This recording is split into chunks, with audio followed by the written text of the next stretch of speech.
Hey everyone, Tankenstein here. We have some very big news today because we have a brand new heavy tank being introduced to War Thunder with the next major update, and it's a premium prototype heavy tank at that, so it is pretty damn cool. This is the T58, and again, it will be a premium heavy tank for the US at rank 5. Now, this is basically an M103 except with a much bigger gun and a much bigger turret, being that this has an oscillating turret with a 155mm cannon. That's right, and it has an autoloader, if I have not already mentioned that, which is absolutely crazy. Now, otherwise, this will have heavy armor, as one could expect, and it has poor mobility. I think it only has something like 810 horsepower versus something like, give or take, around 60 tons of weight, so it's not going to be all that fast. Now, this will be a pack premium,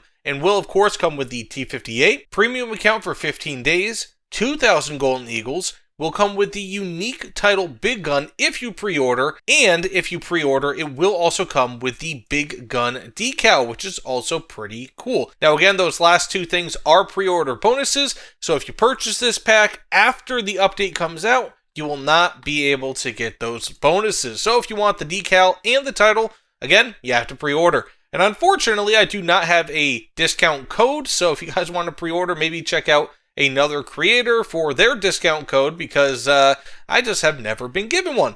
Now, that being said, when it comes to this vehicle, it has a 155mm autoloading cannon, and per Gaijin, has access to heat and HESH shells. Does not necessarily have access to heat FS, nor does it have access to AP, which is a little bit crappy. I really wish it did. The problem I have with heat shells, or heat FS even, but more so heat shells just because they don't even benefit from the typically enhanced armor pen characteristics of heat FS, is that heat FS, really any type of heat shell, they explode prematurely if you hit them against anything like trees or fences or anything like that. Pretty much any obstacle between you and your target, they will explode. So this will be a pretty difficult vehicle to use insofar as clogged up terrain is concerned, like if you're in hills, forests, things of that nature. It might not be the easiest to use. Now, it does have a 50 cal HMG up top, so that might help out with clearing out some of those obstacles, but maybe not. Now, this does feature a rangefinder, at least based on the research that I did on this. It does look like it will feature a rangefinder. I don't believe a laser rangefinder, but still a regular rangefinder, especially with this type of ammunition and this type of gun, will be very nice. Now, it does say that it has a 6-round magazine for the autoloader, so you won't really be able to get out too much lead before you have to reload the autoloader. But hey, 6 rounds is better than nothing, but unfortunately it takes a really long time, typically at least in War Thunder, in order to reload the autoloader, so you might be kind of out of luck in the meantime. Now, that being said, it also won't really have great cannon elevation angles. We're looking at least based on the sources I've seen, -8 degrees to 12 degrees, so it's not really all that great, but that's to be expected with a cannon of this size and, of course, with an oscillating turret. Now, I have seen that it can fire 23 rounds per minute.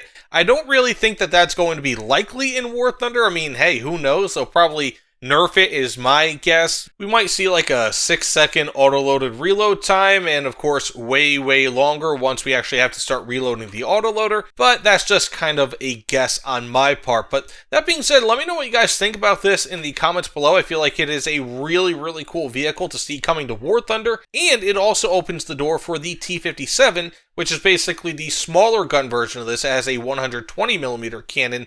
It opens up the door for that to come to War Thunder, hopefully in the regular ground tech tree in the future. So again, let me know what you guys think, and I'll see you all on the other side. Take care, everyone.